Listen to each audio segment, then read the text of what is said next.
I'm Dan Ackerman, and we're here taking a look at the brand new Dell XPS 15. Now, Dell has had XPS 15-inch laptops before.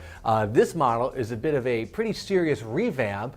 It's thinner, it's lighter, it's got a lot of the same industrial design as we've seen from the XPS line in the last couple of years. But the main selling point here is that it has two features I like a lot. One, a better than HD resolution display. This is a 3200 by 1800 display. That makes it kind of like the Retina MacBook Pro or kind of like the Lenovo Yoga 2 and some of the other better than HD display laptops we've seen recently.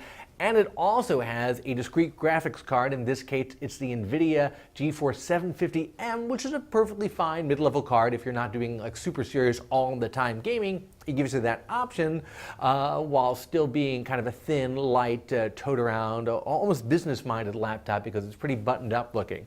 Now, I will say the actual look here, the gray, matte, and black, there's certainly nothing wrong with it, but it's the same look that XPS systems have had for a couple of years now. This could be a $900 laptop. This could be a $2,000 laptop or more. It's kind of hard to tell, and I think for something that's this expensive, this particular configuration is $1,899, and for about $2,300 you can get an upgrade that gives you a 512 gigabyte SSD. This has one of those combo hard drives that's a regular hard drive with a small SSD. You know, I think for that kind of money, you need something that's just a little bit fancier, a little bit more upscale looking.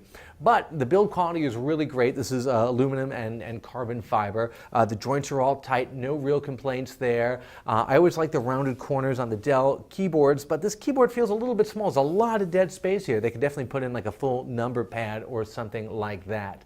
Having the big super high-res screen is a lot of fun. Super crisp text and images. If you're using the Windows menu like this, everything looks great. If you have some legacy programs that aren't like full Windows 8 versions, like let's say Photoshop or some of the gaming system programs, the text and icons can get really small there, hard to see, and that's one of the problems with having a super high-res screen. Everyone hasn't quite adjusted to that world yet. We've only seen a few so far, but I think we're going to see a lot more.